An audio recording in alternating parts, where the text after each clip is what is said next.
Well, the wait is over. We've been waiting for a while to hear if there is going to be another belt in the women's division. We have now found out that that is indeed the answer. And not only is it the answer, it was the big announcement that Tony Khan had for us this week on Dynamite. The TBS Championship is now official. It is not a women's tag team title, however. It is another singles title for the women's division. And this is great news. This is everything that I personally could have asked for.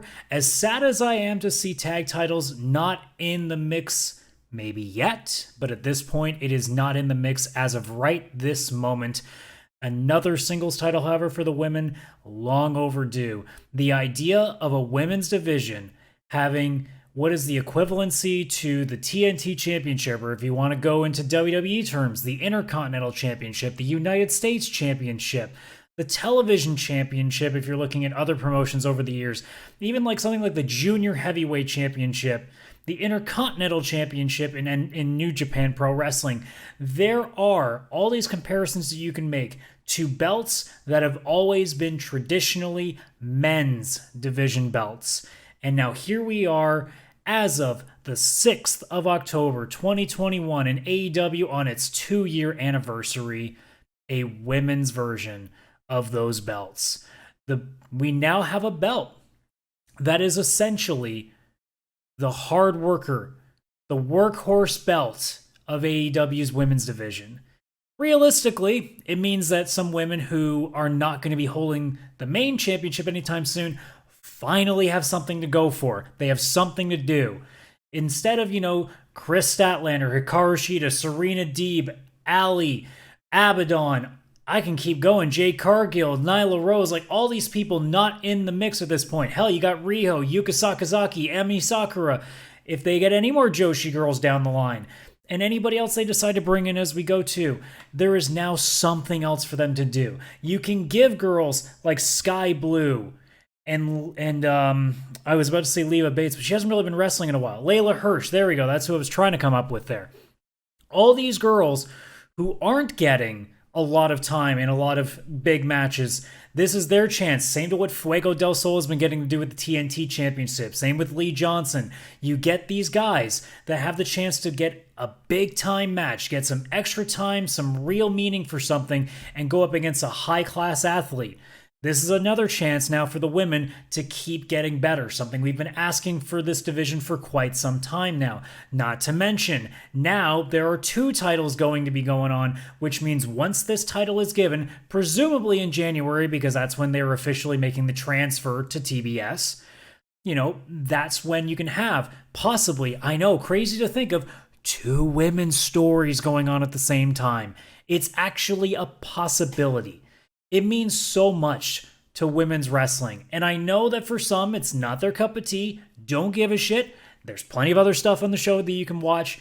This is for women's wrestling fans, people who appreciate that kind of wrestling, people who appreciate the girls that really do not get enough credit for the just absolute ass kicking they take and just the amount of work they put in to try and make this division worth something. And now there are no excuses. Anybody who's going to sit there and play AEW, they're not doing anything with the division. Well, that's been put to bed. They have a second belt there.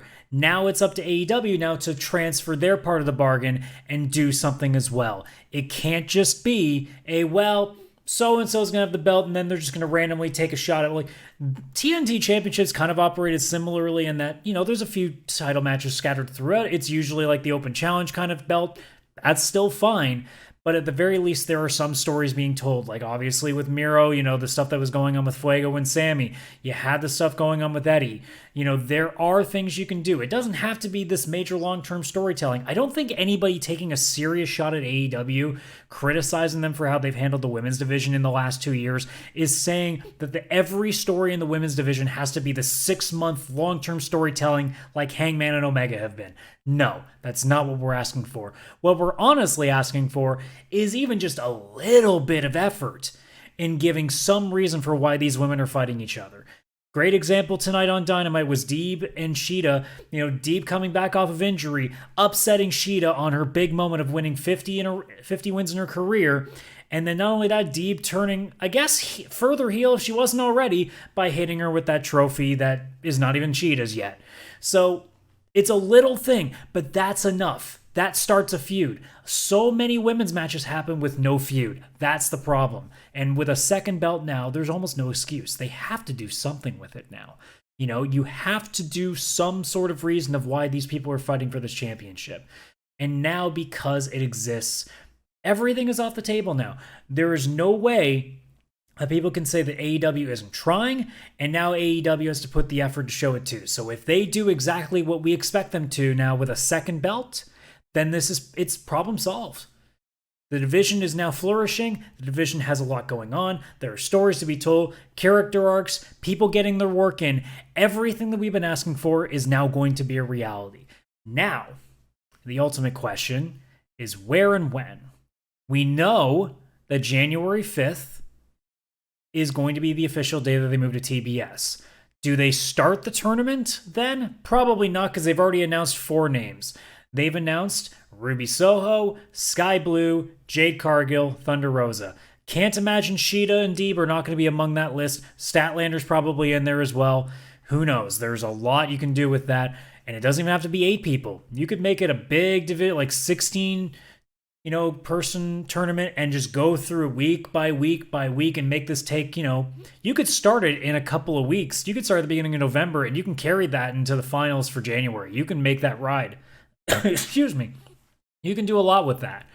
So there is a lot of opportunity here to really get some women's wrestling on the card and some meaningful matches. It isn't just random match just thrown on the card because, oh crap, we have to have a women's match on the card and we don't have the title on the line anywhere. So now there's a reason. Now you have weeks and weeks of matches laid out that you can set up. The ultimate question now is who wins. And I don't know what the answer is. I can tell you who I'd want it to be. I'd want it to be Serena Deeb. It makes sense. If this is our workhorse title, she fits perfectly, and you kind of would like to see a heel start that off. I personally would like that, although it depends on what the situation's going to be with Britt down the line. If Thunder Rosa's getting set up to face her at Full Gear, who knows? But if Thunder Rosa's in the tournament, you got to wonder, unless there's interference to throw her out in the first round. I mean, this is assuming they start this tournament sooner than later, too. You have to wonder, but Rosa's not going to be fighting at Full Gear at this point, you would assume, because Cargill won that triple threat. So you wonder, right? It really goes one of two ways. If Rosa's not in the mix to fight for the women's championship anytime soon, which is incorrect, so she's got to be getting the belt by Revolution. That's just what you have to assume at this point. I mean, it would be nice if Rosa was the first TBS champion. It wouldn't be a bad choice, but I kind of prefer it not to be because I think it makes more sense that she is the next in line to take the title away from Britt. I think that's the automatic. After that, I don't want somebody who has already been the champion to be the TBS champion first off. I don't want that. I want somebody new taking the belt. So if I'm picking Deeb as my heel, if it's going to be a face, it's got to be Statlander. Not even a question. If it's got to be a face, it's got to be the woman who's put the most work in that doesn't already have a belt at this point in their career in AEW. And Statlander fits that perfectly. She has been nothing short of an absolute gem, a real surprise that none of us saw. I never heard of her going into AEW. The first match I saw her, I'm like, holy shit, who is this girl? She looks amazing. And here we are 2 years later, at the 2-year anniversary of Dynamite, and I'm sitting here being like, man, I can't believe she hasn't had a belt reign yet, but Baker's been killing it. Sheeta had a long reign. Rose had a small little reign. Riho is, I got my thoughts on Riho, but that's a whole nother thing here. I do believe, though, that it's either Deeb or Statlander. If it's anybody else, look, you can make a case for it. Jade would be a perfect pick, too. If you want to go on the face side, you could throw a fast one in there and throw a curveball in and say Sakazaki returns and comes in and does something cool. I wouldn't complain. I'm a big Yuka stan, but I realistically, it's got to be Deeb or Jade on the heel side. And I think if it's a babyface, it's got to be Statlander. I know that Sheeta would be nice too because she is a workhorse in that company, but she had her long reign. She can have a belt, either one of those two belts at any point. I really just want to see someone who's never held a belt get that opportunity. Statlander fits perfectly for me for that. I guess Ruby Soho could too. Actually, yeah, now that I think about it. Okay, so we got a perfect 2 and 2. If it's heels, it's got to be Deeb or Jade. And if it's going to be faces, it's Statlander or Soho. I honestly don't have a problem with any of the 4. I mean, if I really had to pick one, I'm going to go Ruby just because, there's a soft spot in it for me, and I'm a big punk rock guy, so it means a lot to me too. But the most sense to me would be Deeb. It really depends on which way you want to take it. But either way, I am so pumped that we're now getting 2 titles. And in all honesty, I'd like to see a tag title in there too, but I think I'd need to see a little bit more in the division. Like, there are quite a number of women in there. I still think they need some work on just getting like a pretty good rounded division. But if they just decide we're going to do 2 singles titles and be done with it, I don't really have a problem with that. And then when it comes to belts, the only thing I just want to see is I want to see like something akin to like the junior heavyweight title for the men. I want to see guys like, your Dante Martins and your Lee Johnsons and the guys that are really, really low on the card. I want to see them have something to fight for instead of just, challenging for the TNT title and getting just absolutely shelled when they go into those matches. It would be cool, but I mean, 5 titles now it's quite a lot on the show. I'm not counting the FTW Championship because it's not really being defended like one. But 5 belts is already a lot on a show that only has 3 hours of television, so I guess I shouldn't be complaining too much. And I really shouldn't be complaining when a belt that I didn't even know was going to exist ever in a company like this. And here we are with the women's equivalent to the Intercontinental title. How can I possibly be upset? So I am so pumped. This is going to be a fantastic journey. I hope that this ends up giving the women's division that shot in the arm it's been needing for a long time. And now all the excuses are gone. Tony Khan, AEW, this is your shot. Show us how much you care about the women's division and make it work and make it kick so much ass, because we've been wanting that for a long time now. So thank you so much for checking out this video, guys. If you like the video, obviously like that. Subscribe to the channel for more content, and I will be coming at you with more videos, both wrestling and gaming related, as we go around here. Thank you so much. See you on the next one.